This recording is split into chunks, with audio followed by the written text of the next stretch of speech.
are continuing with our series of interviews with consultants around Europe working with culture creative industries. The series is initiated by the Cultural Policy Designers Network that includes more than 35 experts, advisors, and consultants on culture creativity from more than 25 different countries.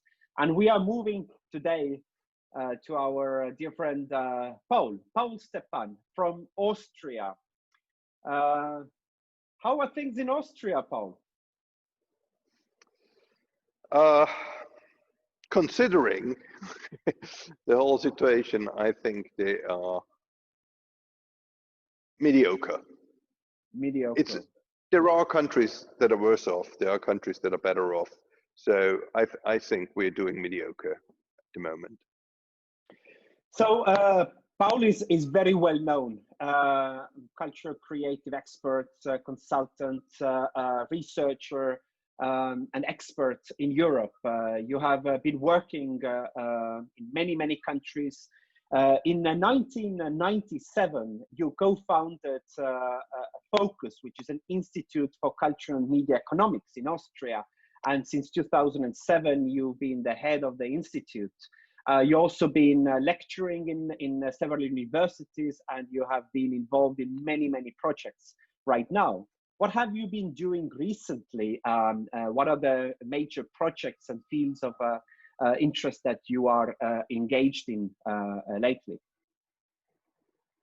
Well, currently, I'm working with or for a company that develops special real estate projects that are too large to just develop them for housing or something.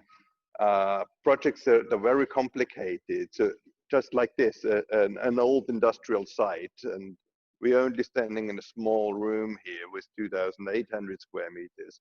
There are far bigger ones next door. And so what we try to do here is right on the verge between real estate development, cultural and social interventions, and urban planning, city planning, because these areas are sometimes so huge. These old industrial sites, 100,000 square meters and more, that in smaller cities, there would be basically a city center. You can't go into these places with an attitude of a monoculture and say, okay, we're just doing housing here, or we're just doing business here.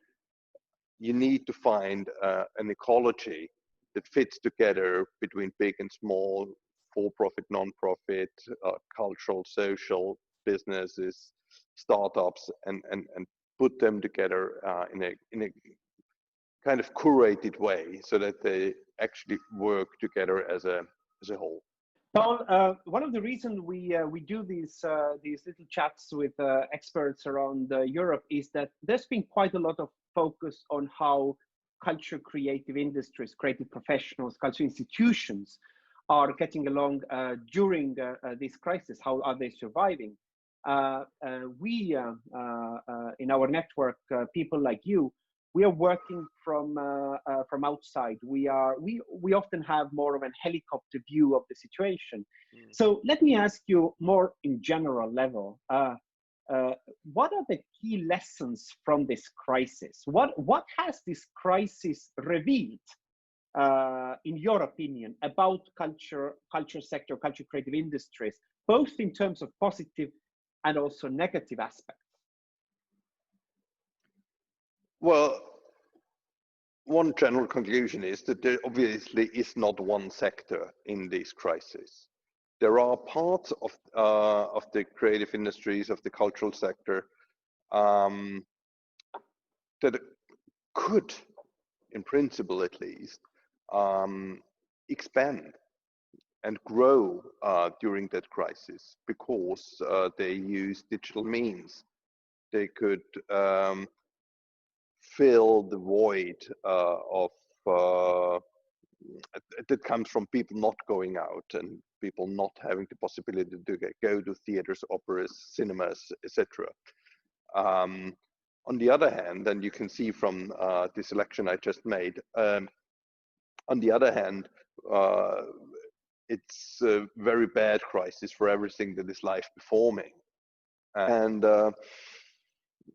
those are the ones. Well, so there are two distinctions basically. Can you provide something digitally or not? So another distinction we have to make is, do you get public subsidies, and how much? Because there is a kind of a feeling of the state and the public hand in general that companies that get funded, their needs are recognized, and that they will be helped in the end to overcome this crisis. We will all see how it pans out and how high culture actually will be on the agenda, on the political agenda afterwards. But the parts that are not subsidized because they can make it on their own, those are the ones usually depending on ticket sales, on having every show filled, on on turnover, also to pay their technical staff and the fees for the people making the shows, or the artists, cabaret, whatever. And those are the ones in most trouble, because they fall in two categories: A, live performing, and B, not subsidized. And they can only rely on economic help, which they always were because they were for-profit organizations. So the sector itself, but also people that are describing the sector for many, many years, have called culture creative sectors, some of those areas that you mentioned, as some of the most agile, flexible, quick to react, kind of a leaders of innovation, or at least innovational thinking, design thinking. And now during this crisis, we see them quite really back in square one. Some of them really unable to come up with alternative solutions, etc. Do you think that this is because the crisis is so fundamental and there's really nothing that those sectors or those companies can do at this moment, or it revealed us that we were more vulnerable than we thought before the crisis? I think both. I think it's a very agile sector. They're very quick to respond, and very innovative. But, and this is the bottom line, and this is also one thing we should draw as a conclusion from this crisis. They don't have any financial reserves. And to react quick, you need a minimum of financial reserves. You don't, if you start worrying about rent, if you start worrying about is your company there in a month or not, you won't be very quick on your feet. You won't be very agile, because you're consumed by a complete different kind of thinking. And this is something also I think in culture politics we should learn. And this also goes to the EU level, by the way. Usually, and I completely understand that as an economist, subsidies are given to cover the losses, but not for somebody to make profits. And this is what you can see now. Their losses have always been covered, but they never had the possibility to build reserves. And if you don't have any reserves, you're always living on the limit, you will not be able to react during such a crisis.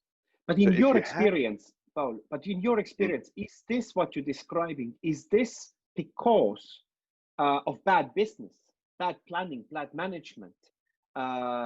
Or is it no, inherently something that comes with creative industries being so small, micro, nano companies that even in a good times, even after the crisis, they will never be able to amass that kind of a reserve to face the next challenge or next crisis?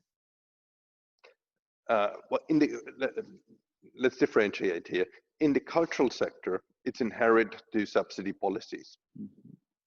If you have even an EU project, let's take EU projects, it's the same on a national level, but EU projects maybe more people can relate to than if I take an example from Austria. If you have an EU project, you have to account for it, every single penny.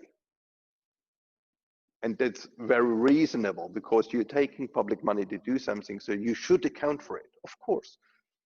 But at the same time, it's not only a project, you're usually also co-funding an institution with it. You're having overhead costs, you are paying tax advisors, you paying rent, you pay for computers and printing paper, whatever it is.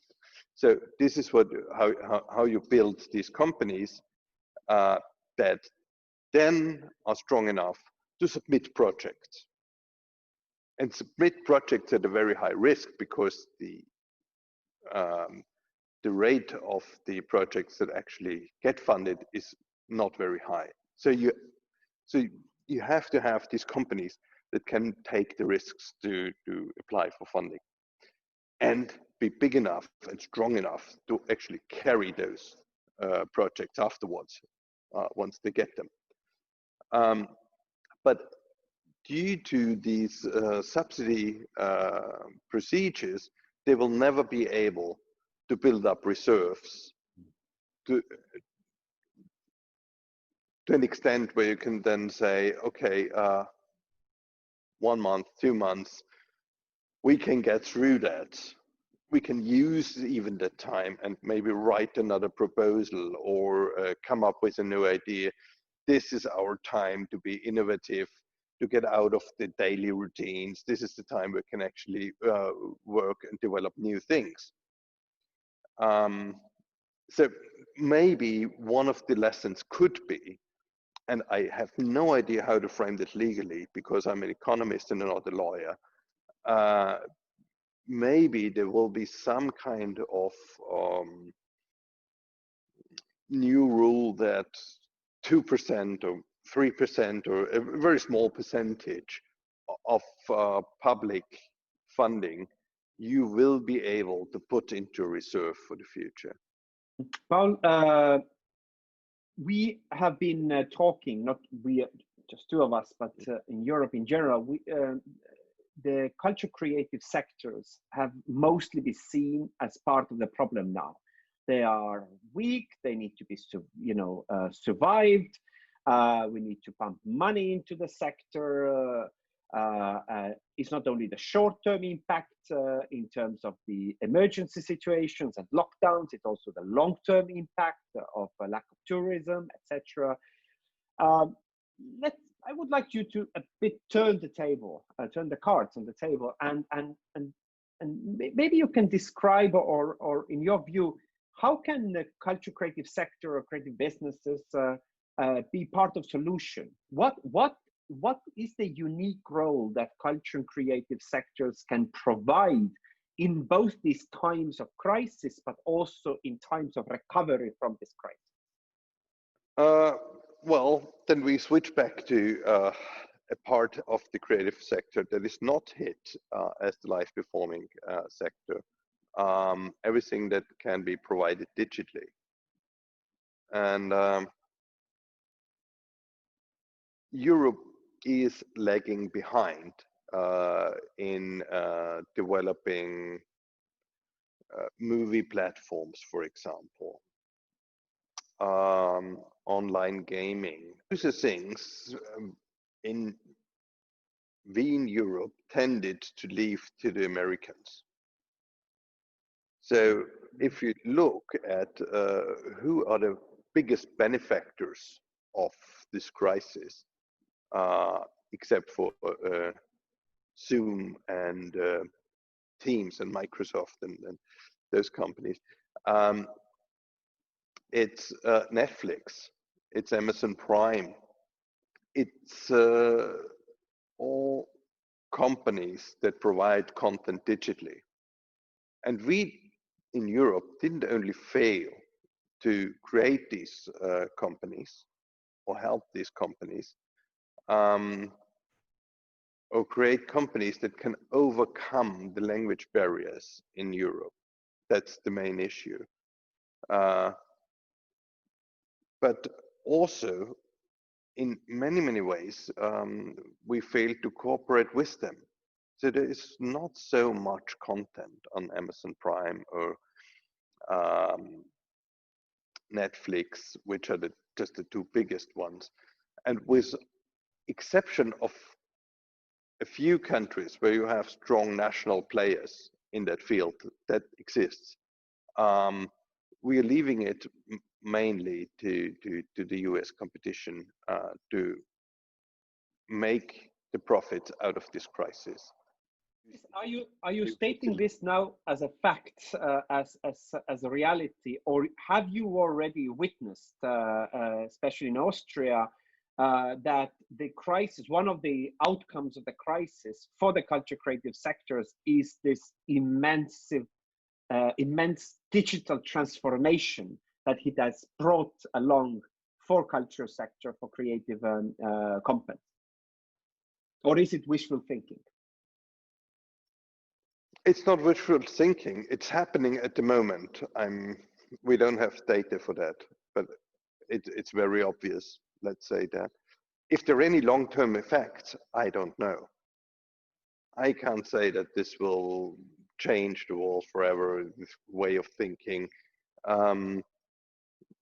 Maybe when everything is back to normal, people will be so relieved that everything is back to normal that nobody wants to look at a small screen again. I don't know. I can't say that, but at the moment we see that there is some obvious substitution going on from going out in the evening and going to shows and going to cinemas and going to theaters to staying home and, well, using what's there digitally, yes. Well, to finish our talk today, I know, and we discussed this before, that it is almost impossible to give advice at this moment, as everything around us is so predictable, and we really lack this experience of dealing with crises of that magnitude and sort. However, if I'd ask you now to provide some actionable advice, some suggestions, recommendations, both for the culture creative sectors, but also for the policymakers, what would you say? Again, we are standing in an industrial site, and those things, these huge industrial sites, are dinosaurs from the 20th century. There was no use for them anymore because working was too expensive in Austria, and things went overseas or to Asia. And you see where I'm going with this tale of globalization. We also did that in the creative industries to a very large extent. And a word that comes up more and more often is reindustrialization.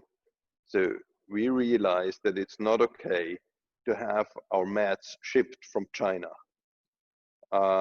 because if there is a crisis, they might not get here in time.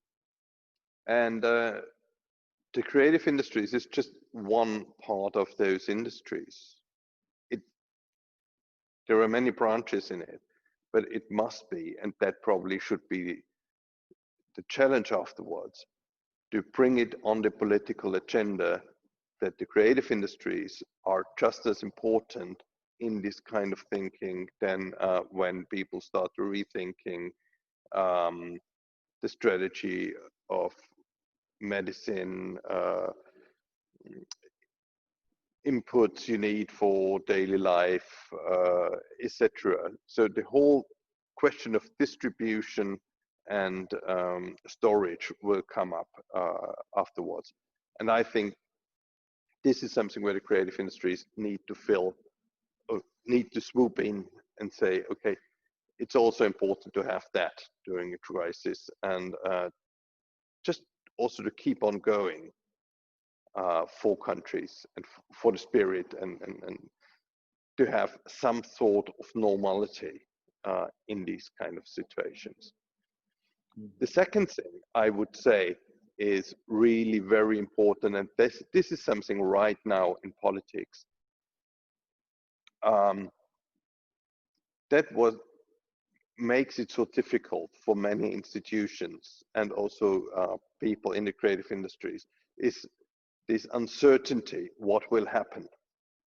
They have little to no information except what they read in the papers. And if you read the papers, you see that there are very contradictory articles, whether this is just another flu, don't worry about it, to it will kill us all. It's not dangerous to children are the super spreaders, keep them away from from your grandparents, etc. So it's very contradictory all the time. But it's also very contradictory, or there's hardly any information how this will pan out in the future. So what I would ask cultural politicians to do is to really stay in touch with the people you are responsible for. Tell them as soon as you know what is going to happen, if there will be money for something, if there won't be money for something. Is it realistic? We had in Austria, we had this discussion when it was said, well, now after the first 6 weeks, we are easing the shutdown restrictions, and there will be sports, and there will be cultural events, etc. So people started planning, and then all of a sudden it came, yes, live performing arts, everyone needs to have a 20 square meter radius around them.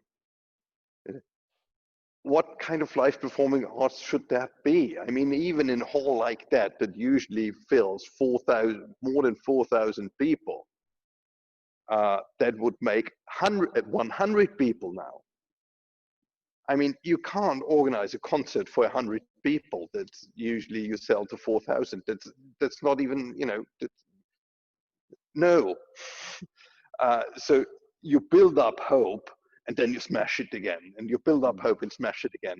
And this is what makes a lot of the damage. And I think that it would be extremely important for politicians to give people in the creative industries, in live performing arts, in events, etc., access to first-hand knowledge that can change in a week or two. We all know that, because nobody knows what comes out, but just at least take them honestly and be honest with them. So the last question, quick question to you, Paul. If we would reconnect today, exactly in a year, what do you think the world would look like? In a year from now? Yes. It will be May, most likely. I have no idea. I have absolutely no idea. I mean, we have seen viruses in the past that just vanished. They transformed and vanished. Nobody knows why. Or came back so and so many years later in another transformation. It also can transform in a much more dangerous thing. I have no idea. We don't know when a vaccine is coming. I mean, estimates are between, it could be here in April, that's what I heard in March, to not before 2023. So, I mean, no idea, no idea. Thank you, Paul. It has been a pleasure talking to you. We keep our fingers crossed to you, to your projects, also to Austria, and to the culture creative sectors, and hope to hear from you very soon. Thank you for the interview, and it was very nice talking to you again, Ragnar.